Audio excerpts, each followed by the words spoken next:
Today, we've got two esteemed guests with us to talk about artificial intelligence, virtual production, technology, and how they've used it and how they've utilized it. First of all, let's introduce yourselves.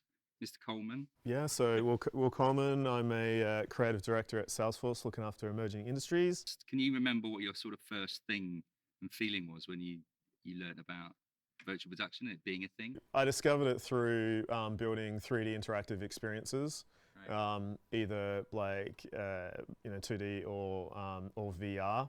And I remember you setting up an experience at an event as well. What was that? What was that about? I designed and directed an interactive story like experience, which talked about a future in which technology and collaboration could come together to fight or turn the tide against modern slavery. Yeah. And we did that through this interactive story and utilized VR because it's like one of the best empathy machines out there. And it was in collaboration with Unseen, Salvation Army UK, and the UN IOM. Because that's a really tough message. So what did modern day slavery is quite, and what I remember, there was quite a story behind it as well. It wasn't just sort of heartstrings pulling kind of stuff. Yeah, no, it was told through the perspective of the different people that would help in our case like this victim, a young Vietnamese lady called Ling. Right. So the first episode was based on a call to Unseen, so we told it through the point of view of the operator. Right. There, and then the second call was told through a safe house like leader.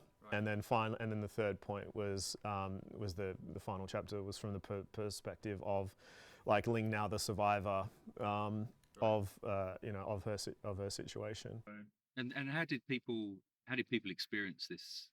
Yeah, through like a first person point of view, sitting at a desk, and so we had a VR like set up, and then just a regular like 2D experience. Right.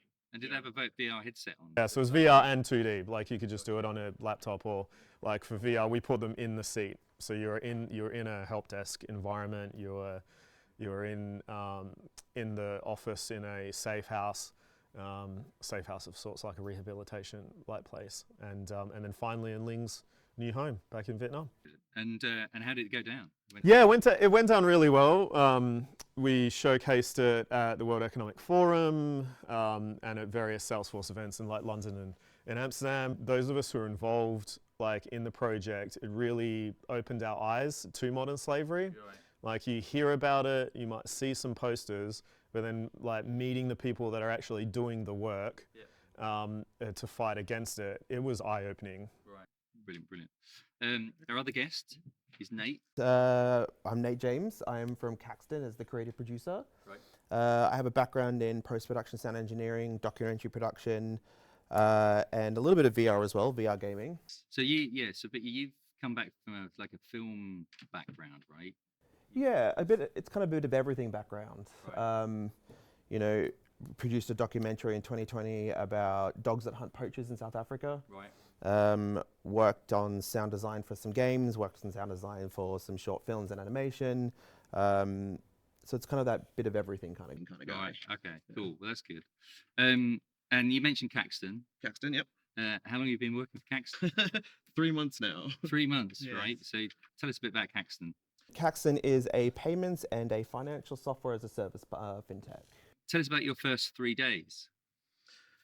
Yes, it was what would be a very steep learning curve. Right. Had my induction on my first day. The second day I got introduced to you, Right. given a budget, and my third day I spent it with you. Will's explaining sort of his bit of background about his experience with virtual production and using technology to help with storytelling. Right? So, were there any preconceptions about what you were going to walk into on day 2 or day 3? Originally, I thought I'd be doing a lot more of kind of corporate videos in the office, Right, okay. Filming meetings and stuff. So it was very refreshing and exciting to be able to, on my second day, come down here and walk into such a great environment, like a fun environment, you know. You mentioned sort of what your perceptions of corporate videos, and that's what your experience is as well, which is what kind of type of create content was that for? What was it going to be used for? I knew that we were working towards social media content, particularly towards Instagram and LinkedIn, but I was kind of more expecting it to be make it up in the office, like have fun around the office kind of stuff. Show the great environment that we are actually. So it was yeah, quite content influencer type of that type of content, right? Yeah, that's really interesting. So you got this budget, and then you came in on day 3, and what was your sort of perceptions of what the technology was and could do? I've worked a little bit in the past with Unreal Engine, and you know, I did film in school, so very quick course on green screen. But you know, walking in here on that 3rd day and just kind of seeing how far we could go quickly, and create such a massive amount of content quickly was very eye-opening and very steep learning curve, but it was quite exciting at the same time. Right, cool. That sounds cool. Yeah. And Will, you've created quite a lot of content now, haven't you? Yeah. What were your sort of highlights of using virtual production, would you say? So the first thing that we did was was an educational virtual event called Horizons for our European audience, and that was at the beginnings of the pandemic, and so we were able to create, I forget how many hours worth of like content in 3 days, if that. And so that from a production side of things was like super impressive. Got speakers remote, speakers in studio. We made it all happen under really challenging situations. But I think the bigger thing for me was I wanted to create a destination, like a virtual destination, because we couldn't be there in person. We longed for that. We missed it. And so it was an opportunity to create like this Salesforce world and this campus and a sustainable campus of that, and put our speakers like into that world. So, and I think we knocked it out of the park on that one, if I don't say so myself. So I think that was super impressive, like at the time, and then it actually like set a bit of a standard, and when we took those lessons and spread it to like other departments and creative teams around the world. So it definitely enabled us to make like content that educated and entertained during the pandemic. But then I started from that and went into product demos, animating like podcasts, and other like, you know, live events and broadcasts and such. So I think to me it was an opportunity to really like just create like super engaging like content and these worlds as well. That was a big thing. Like all of this content, all of these events, and all these things could happen in a world that we brought our brand to life.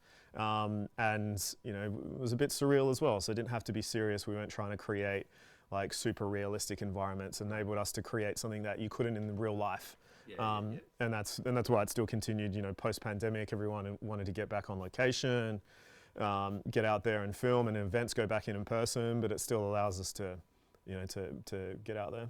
Because I remember seeing that film, and so it was based in Unreal, and from memory, you know, it was this amazing organic.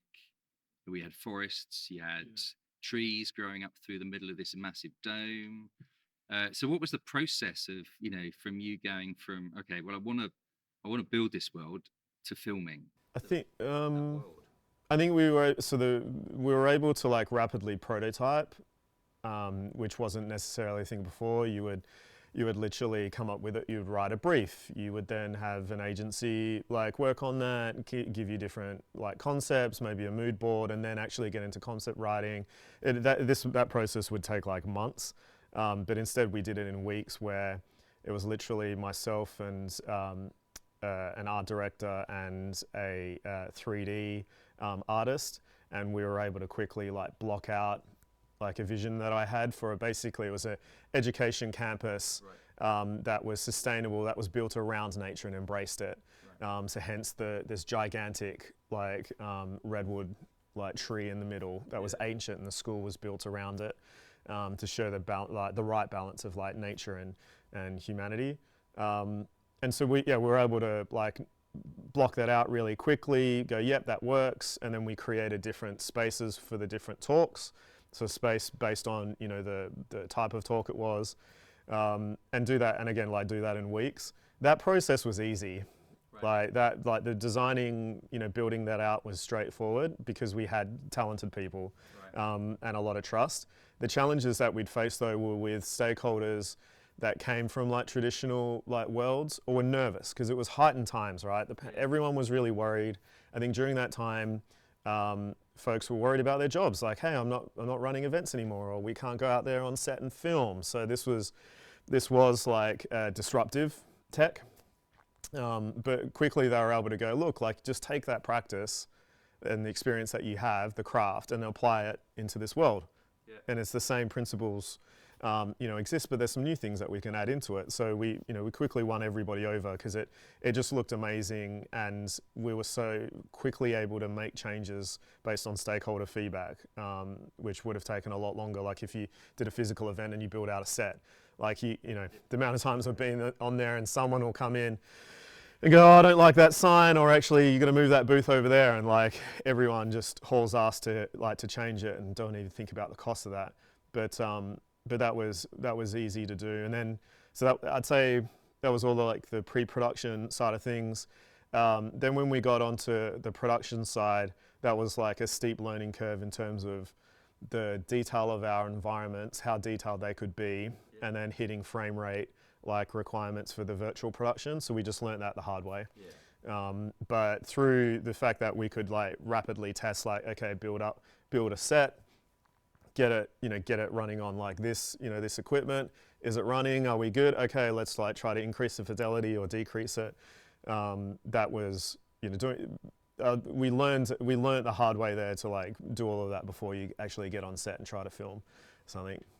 So the interesting thing is why wouldn't you just take a 2D shot like you do in Zoom, and then do all of it just with a camera looking at effectively a Zoom call with a static picture behind you. There's someone sort of talking. What's the difference? What's virtual production different to that kind of? Well, because essentially like the camera needs to move. Right. So if your camera's not moving, then yeah, you could just do that on a green screen, like that, and maybe in some cases maybe you should.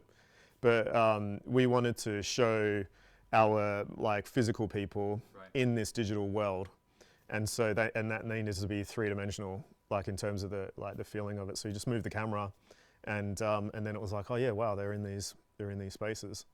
And then, of course, so you've got this big world then, and then how does as you as a director, or as you as a sort of the producer as well, decide, what's the sort of process of deciding where to shoot and how to shoot? Is there, you know... Well, yeah, I think because it was an event, it was actually like easy and straightforward. We were just replicating the same setups that you would have for like the physical events that we do. Right. You know, like if you're going to do the keynote, let's go to the main theater. If you're going to do like workshops, maybe we'll go to some like lecture halls. So we stayed with that kind of framework. So that made it easier. What made it, what was fun, which we hadn't done before, is we got to kind of take that like Olympics sports like TV, you know, style where you had a host, and then the host would be at the best looking spots and set up the whole thing. And that's what we got to do, which you wouldn't be able to do in like a physical event. So Nate, day three turned up, and that. What was your main priority for the project that you were looking to create? For us, we really wanted to kind of show Caxton in a new light. We kind of wanted to like modernize ourselves a little bit, make us a bit, without sounding old, hip. Again, kind of thing. Like using social media and being engaging was something that was really a focus for us. Finding engaging content. Right. Okay. And then what was the sort of deliverables around that? Was it a very large volume of content quickly? Right. Okay. I think the original plan was 50 videos. Right. So we've got 24 the B2C, 8 of the B2B.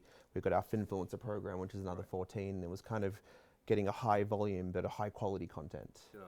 You mentioned Finfluencer, B2B, which is business to business, and B2C, which is business to consumer. So on the Finfluencer side of things, what was that, and what were you trying to achieve with that? The Finfluencer videos are very much short TED Talk styles. Okay.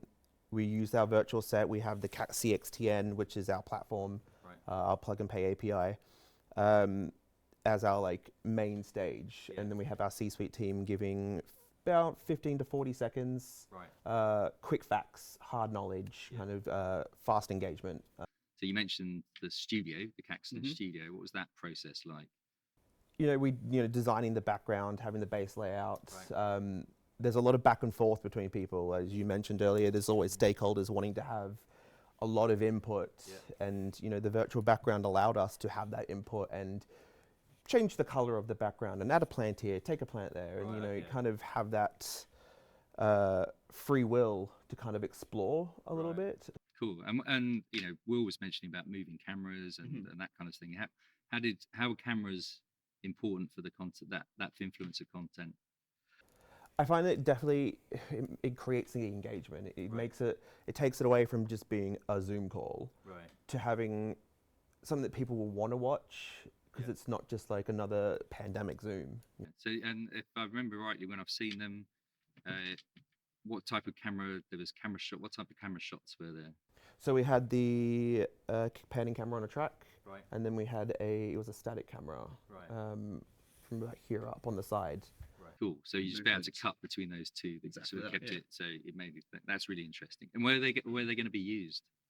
They're going to be going on our Vimeo and YouTube for our SEO kind of content, and then we'll be twice weekly releasing for the next few weeks on LinkedIn. Oh, okay.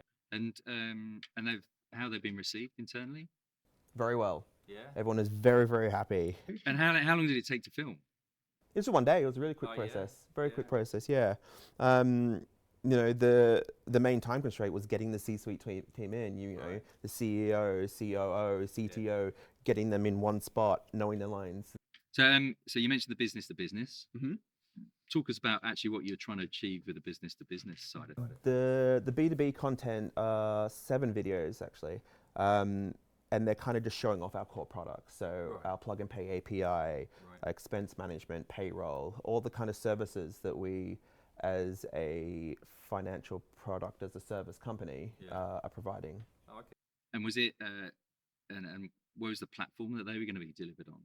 They also were going out onto LinkedIn, very much social based. So the square formats. So there's a very different type of content to the Finfluencer kind of thing as well.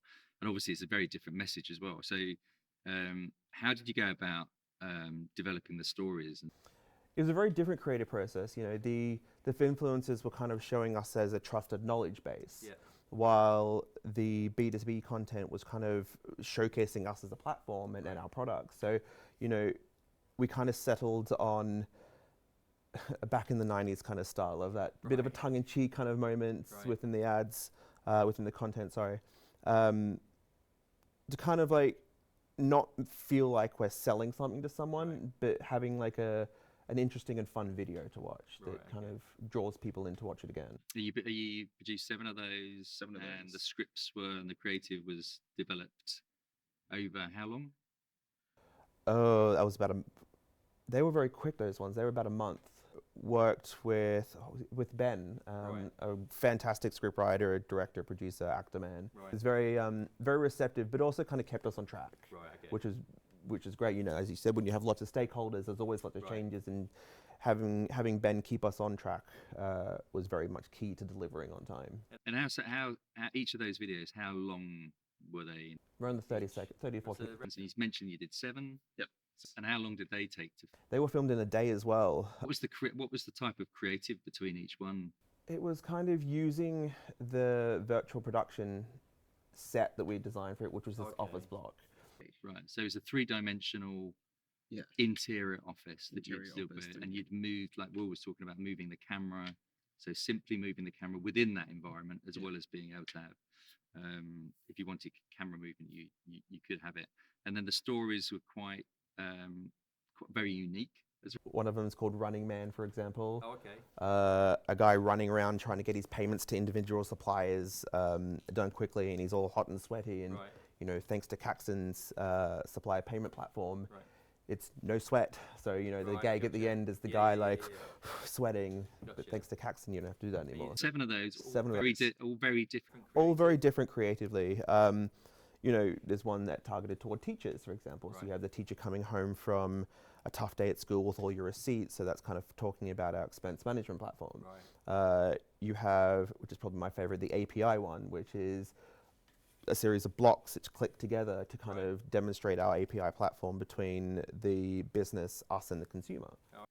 And so that's really interesting. And then you said it took a day to do that.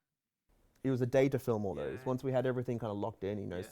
Scripts typically were last minute, and Right. And how did you find it as your first project? You know, working in virtual production. How was the anxiety levels on the day? I kind of walked in knowing what we were doing, and that Right, was okay. really key. Yeah. You know, Ben really made sure that we had everything set in place Right. and we knew what we were doing, and as a team, we kind of achieved that Right. and managed to keep the anxiety in check as well. Right, okay. So Will, you mentioned you've done the sort of variety of things, but you know, how many films have you made over the last 2 or 3 years? I think like at least a dozen Right. or so. Yeah, I think like, yeah, definitely like over 10, but well, it depends if you want to go down like, okay, if there's an event, like how many, you know, I'd say at least like 12 like major projects, a mixture of like virtual events, broadcasts, product demos. And what have you noticed from the first one up until the last one that you produced around improvements or, you know, challenges that you've come across, you know, over that time as well? I'd say stability has like grown. Right. I've seen tooling improve, where you know, Epic Games and the team at Unreal Engine have taken feedback from the industry and the practitioners and implemented that in the product. Right. And actually, so Blake, I don't work for Epic Games nor the Unreal Engine like team, just to note, but I think what they've actually done is spectacular. Not only from a technology side of things, I don't think there's any doubt of that, but the fact that they have an ethos of democratization of technology and tools, they're bringing the whole industry up. That's awesome. And then I'd say finally, I feel like the people have now learnt what works and what doesn't work. Right. Because I think you know, pioneering's hard. Yeah, absolutely. There's no path to follow. There's no manuals. No. You end up having to write your own manuals, and so I think that's. But the fact that we've been able to like persist and grow it, because you could have easily, if a tech doesn't work, if a means of production doesn't work, you just stop. It just dies. Yeah. But it's continued to grow. The last thing I'll say is on a challenger side of things, kind of two things coincided. The pandemic and the technology and virtual production becoming a thing happened at the same time. Vendors like that would charge like through the nose and like overpromise, underdeliver, and I think left a lot of like customers and brands not in the best space. So I think that like, now we're recovering from that. And then I think everyone was like virtual production equals LED volumes. And that's not the case. And I think it's, again, like virtual production, you can see it as a tool. Similar things with like LED volumes. Sometimes it makes sense to do it in the volume. Sometimes it makes sense to do it in the green screen. But there did seem to be this kind of camp, like green screen was like put down below like LED volumes. But what you did there is actually just put virtual production in this high tier, like high price band. Yeah. And just cut away the long tail of content that could have been created. And I think now that's coming back. It's like actually green screen will do the job like, you know, perfectly fine. It's just a really interesting segue. So what you're saying is that did you use LED volume? There was one project that I produced like remotely that used the LED volume, Right. but the costs were just like multi-factors more than what we had done in the green screen studio in London. Like it probably cost like 3 times as much. Right. Okay. Yeah, Right. and you know that was caused by just the timing of it as well, and this fact of like it's a pandemic, no one can go on set, no one can go, no one can go on location. You know, macroeconomic conditions are tough. Yeah. Like tech is in a, you know, the tech industry is in a bit of a state. Yeah. People are trying to do more with less, and this tech, not like virtual production, like nails that. But the perception there might be, well, you know, we have to go to the, like one of those gigantic volume studios when you don't at all. And it allows you, and I'm assuming it allows you, because it's all CGI, it allows you to shoot in multiple locations, you know, within the same day. Changing sets like is easy, but also for me it was more flexibility. Right. Like we would film multiple plates. We sometimes we would do everything like you know, in one take, like get final pixel in the day of the shoot. Right. But for me, I preferred just having multiple plates and then moving into a post-production side of things where we could really fine-tune, because we needed to jam as much into the shoot date as possible, get the performances nailed, and like, okay, there wasn't, you know, mistake with lighting, or maybe, you know, we didn't have the environment to the level that it, you know, needed to be. And so then that bought us time. It means that like, yeah, we could shoot, you know, on a Monday and then have our CG ready by Friday for rendering, and we could just up the quality. So they give you a huge amount of flexibility because you weren't relying on the CGI being absolutely final. So Nate, what part that we've not spoken about is like the B2C, the business consumer side of things. So just talk us about what the objectives of that was again. The B2C content are a series of short Instagram reel style clips showcasing the Caxton travel card. Right. Okay. We did 24, we ended with 24 pieces of content in one day as well. Right. Filmed in one day. Yeah, 24 filmed and all in one day. And they, yeah, as I said, showcasing our Caxton travel card. Right, okay. So what was the type of the creative process for that as well? It is a person at home who is going to go on holiday, and it's the Caxton travel card for that time when. So, for example, for a weekend away in a ski chalet. Okay. And using AI, we produced a series of paintings that would represent the country. Okay. And then using the virtual production environment, had that person, what we call the bloop, where they would get dropped into the situation. Right. So the environment itself wouldn't change as much, but key little things like the painting in the background would represent location. Gotcha. To show this person traveling around the world, as I said, a weekend away in a Swiss chalet, Moorfrieds by the Seine, 24 different locations represented through picture. Oh wow, that's pretty good. And you say it was done in a day? In a day. That was a very, very fast turnaround again. Right. Very exciting, very nerve-wracking, being my first time directing as well. Right. One of my, it's a great memory that day actually. Right, okay. I think we really nailed it. And what's it? So you mentioned the creative, and there was an actor. That's correct. So did you? A wonderful Mia. We had Mia and Neil, both of them fantastic. So male, female, and you mentioned that the creative was voiceover. Yes. And you had the background as well, and wardrobe. Every shot was a different wardrobe. Right, so. Okay. We had 24 pieces of wardrobe, each with a 15-minute change for hair, makeup, and wardrobe. Right. And you had some really very different wardrobes as well. Yes, we started off with a ball gown, you know, going to the theatre, and it was a black dress to represent the Cannes Film Festival. Right.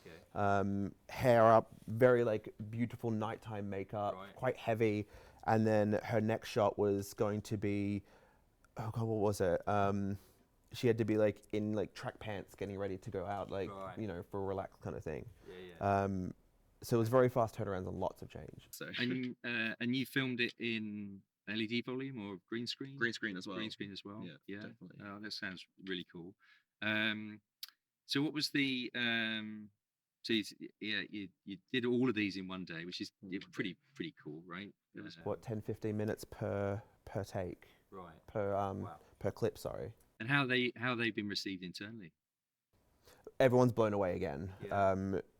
Thank God, because there's no reshoots on that one. Yeah, everyone really loves it. And it's our CMO actually cried with joy, just to make that clear.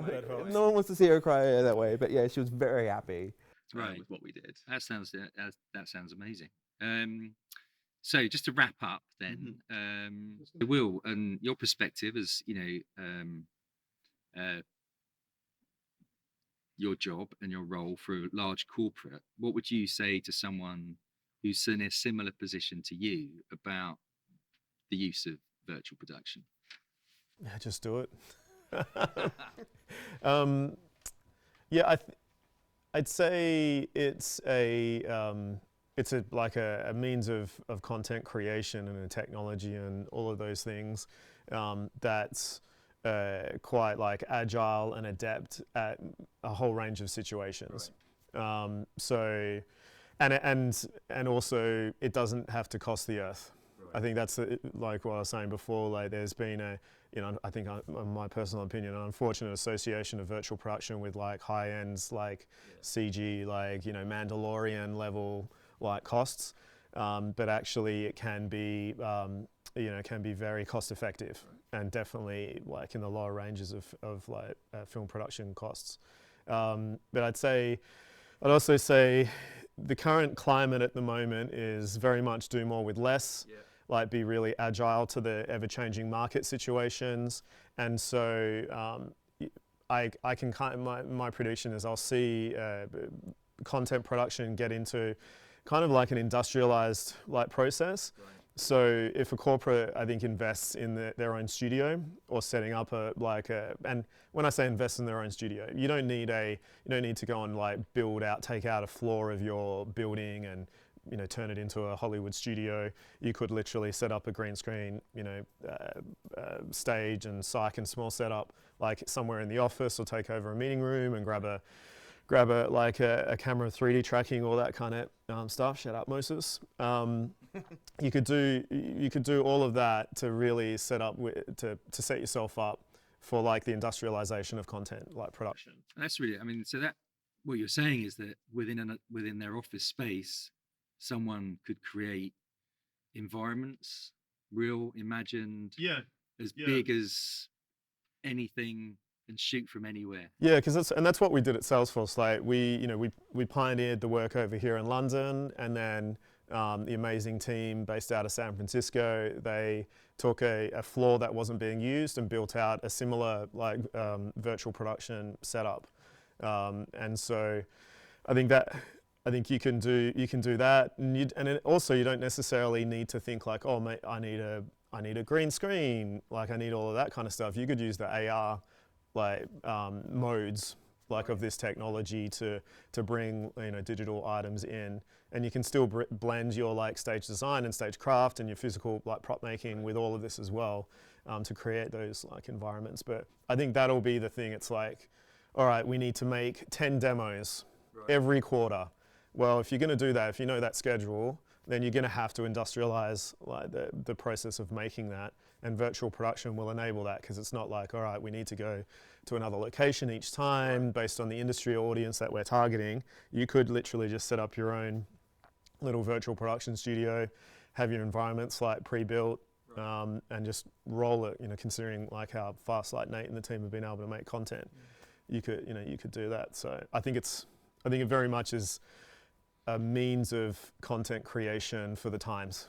Gotcha. Because I guess the alternatives. But yeah, what are the alternatives to virtual production, right? It's like you've got a certain amount of budget, you're trying to make more with less. Yeah. What's the alternative to using virtual production? This is really timely. So I think that again, there's a spectrum of things. It all depends on like budget and time, right? And often you don't have a lot, right? So I think there's one end of the scale. It's all right, we've got maybe like an ad that we need to shoot, or a major like product demo. Then we want to go on location. We want to have talent, wardrobe, makeup, like the whole 9 yards. Yeah. That's at like one, and that gets into the hundreds of thousands, millions of dollars. Right. And now, like we're talking about the CMO, and marketing, like leadership, they need to very much look at return on investment and make sure the juice is worth the squeeze. So like, am I gonna, produce that content? Is it going to generate pipe? Is it gonna shift units? Like, that's the reality that we live in right now. And so sometimes you might ask, like, is that worth it? Then all the way at the other end of the scale, you have your screen capture and someone grabbing a mic, like a product marketer grabs the microphone, does the dialogue, does a screen capture, knocks it out, costs you next to nothing. The challenge with all of those, like those different ends of the scale and those options, is, does it represent your brand and the value of your brand? Because if you think about it, like demos, by the time that someone is ready to experience a demo or sees a demo, it's going to bring them down the pipe. Like it's going to generate a lead. You're trying to get to that stage.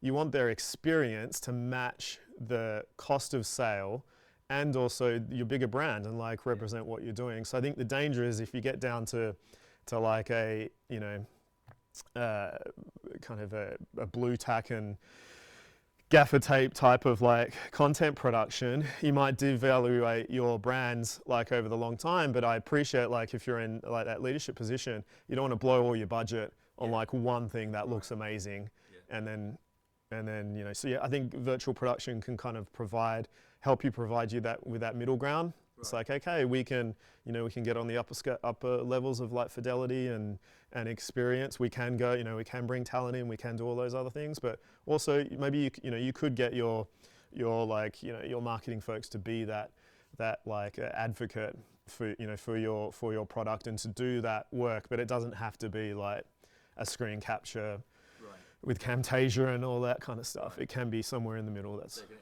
uplifts to your sort of your brand values versus what everyone else does, which is use web cameras and. Yeah, I think it's like a happy medium, like right now. So Nate, so just on to you then. What would you advise someone who's thinking about using virtual production? As you said earlier, just do it.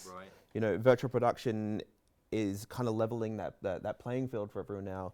It's giving it's accessible for companies with smaller budgets who want to do proof of concept as well.